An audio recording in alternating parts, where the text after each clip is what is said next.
आज हम गजरेला बनाने जा रही हैं, या गाजर का हलवा भी बोलते हैं इसको। तो वो बनाने जा रही हैं। ये मैंने गाजरें धो ली हैं अच्छे से। 2 किलो गाजर हैं, तो इसका ये वाला उतार देंगे। हमारे यहाँ तो मोस्टली उतारा ही होता है इन्होंने। और ये उतार देंगे, आगे पीछे से उतार के इसको आप तो या तो खुर्च के इस तरीके से इसको कर सकते हैं, या फिर आप पिलर से इसको छील लें। उसके बाद हम कद्दूकस करेंगे।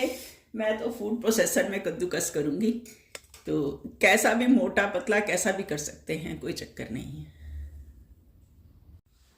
ये मेरी आधी गाजरें जो हैं कद्दूकस हुई हैं। तो मैंने कढ़ाई ली है। आप थोड़ी भारी कढ़ाई लें, जो भी लें थोड़ी भारी हो, भारी तले की। स्टील की कढ़ाई है,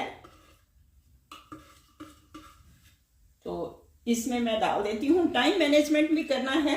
फुल सेक पे रखेंगे क्योंकि शुरू में पानी बहुत छोड़ती है ये गाजर। ये मैंने पहले डाला था और थोड़ा सा दूध भी डाला था, वीडियो बंद हो गई थी। तो अब थोड़ी सी गाजर और डाल देते हैं, आधी और डाल देते हैं गाजर। और थोड़ा थोड़ा करके हम दूध डालते जाएंगे। हम 1.5 kg दूध डालेंगे इसमें। सेक फुल पे रखेंगे।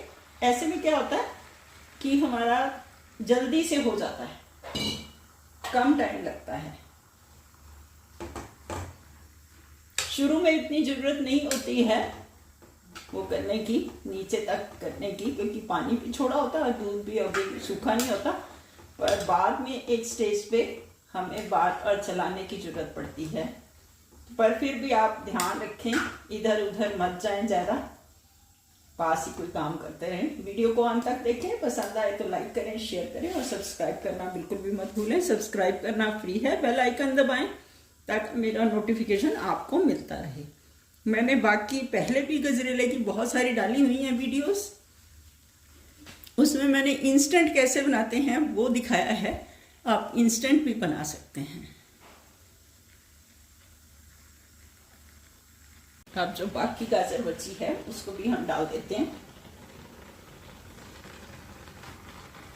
फूड प्रोसेसर से बहुत इजी हो जाता है। मेरे को तो वर्किंग थी ना, तो मुझे बहुत ही आसानी रही है फूड प्रोसेसर से। आटा मैंने कभी हाथ से नहीं गूंदा, मैंने इसी से ही गूंदा है। और कद्दूकस कभी नहीं मैंने किया है, ऐसे इसी से ही करती हूँ मैं।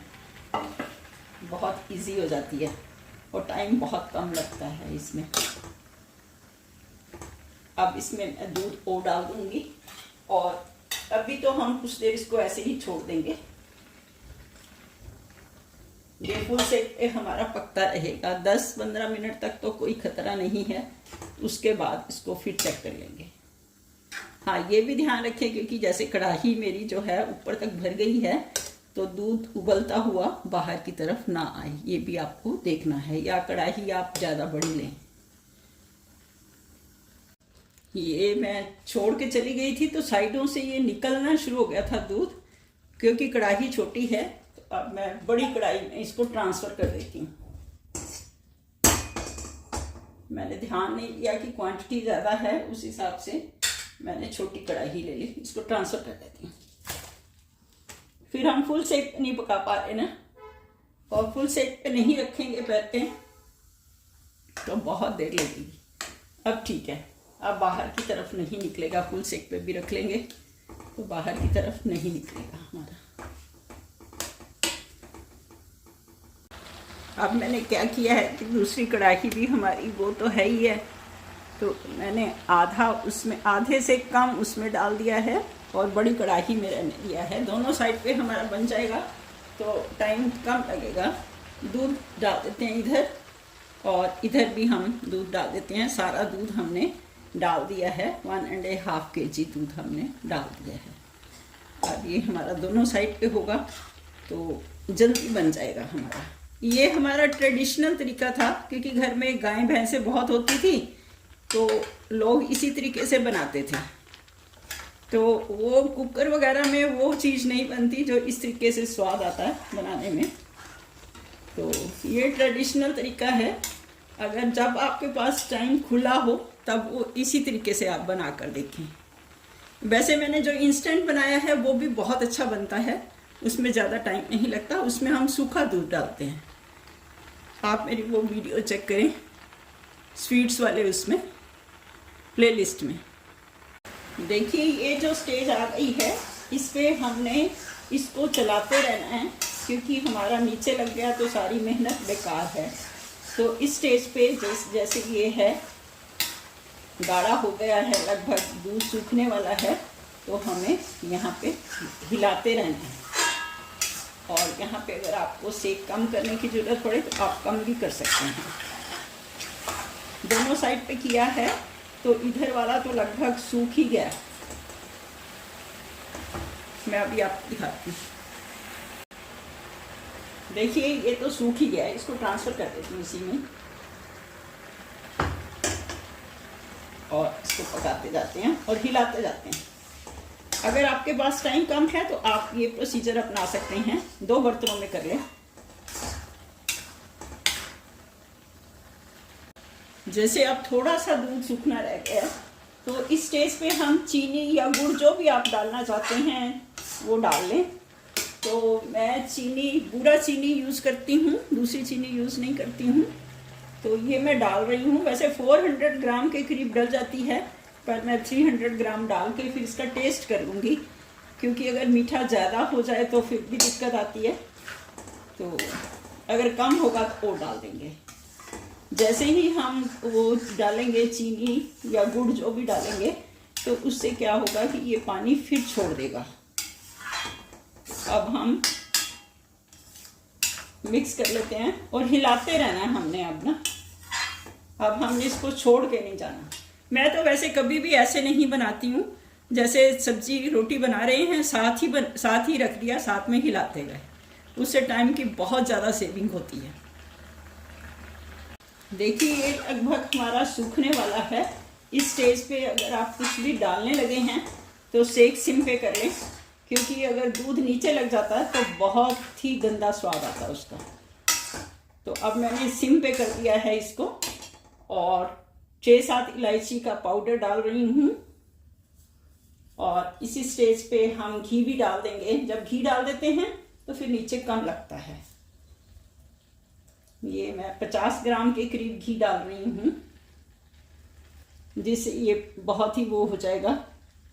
एक तो शाइनिंग आती है, दूसरा टेस्टी हो जाता है, और तीसरा साथ में नहीं लगता, नीचे नहीं लगता। आपने फिर तेज कर दिया है, पर जब कोई चीज़ डालने लगे तो उस टाइम स्लो ज़रूर करें।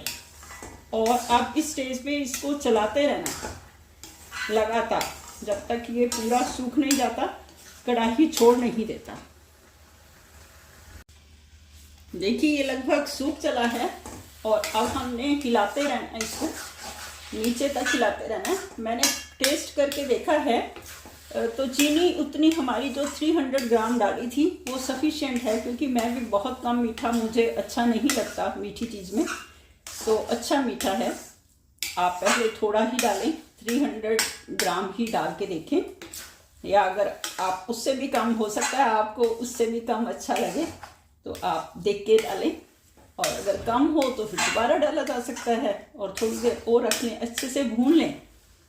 अब मैंने इसको सिम पे किया हुआ है, अब मैं थोड़ा सा तेज कर रही हूँ, और इसको हम चलाते रहेंगे जब तक कि ये कढ़ाई अच्छे से छोड़ नहीं देता, क्योंकि जब ठंडा होता है ना फिर भी ये पानी छोड़ने लगता है, इसलिए इसको अच्छे से भून लेते हैं। इस स्टेज पे आप वो डाल सकते हैं, काजू बादाम ड्राई फ्रूट जो भी डालना है आप डाल सकते हैं। खोया डालना चाहते हैं, मावा, वो डाल सकते हैं। पर अगर आपने घर में बनाया मावा तो ही ठीक है, क्योंकि घर की शुद्ध है हमारी, तो ऐसे भी बहुत टेस्टी लगता है।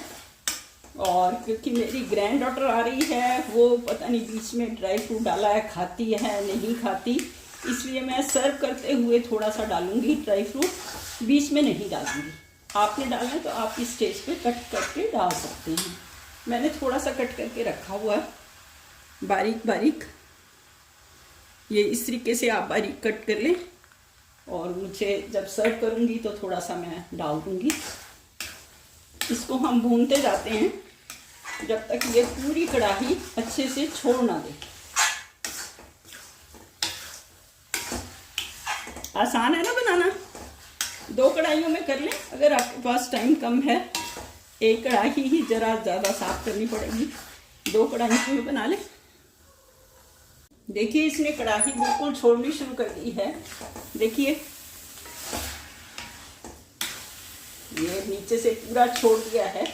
तो अब हम इसको गैस को बंद कर देंगे। अगर लगता है कि थोड़ा सा और है तो आप इसको भूनते रहें 1-2 मिनट और इसको आप स्टोर करके रख सकते हैं 4-5 दिन, बहुत सही रहता है। फ्रिज में रख दें। वैसे सर्दियां हैं, बाहर 2 दिन तो बाहर भी सही रहता है, पर वो डाला हुआ है, रिस्क क्यों लेना है। तो आप फ्रिज में स्टोर करके रख सकते हैं, ठंडा हो जाए तभी रखें। अब मैं आपको सर्व करके दिखाती हूँ। जब तक ये ठंडा नहीं होता, एक तो चलाते रहें, भारी कढ़ाई है, और दूसरा इसको किसी कपड़े से ढक कर रखें ताकि अंदर भाप सी ना हो। ये मैंने कर लिया है, सर्विंग उसमें डाल दिया है। देखिए कितना अच्छा बना है, बहुत टेस्टी बना। मैंने जो टेस्ट किया था, अभी पूरा सूखा नहीं था तो भी बहुत टेस्टी था।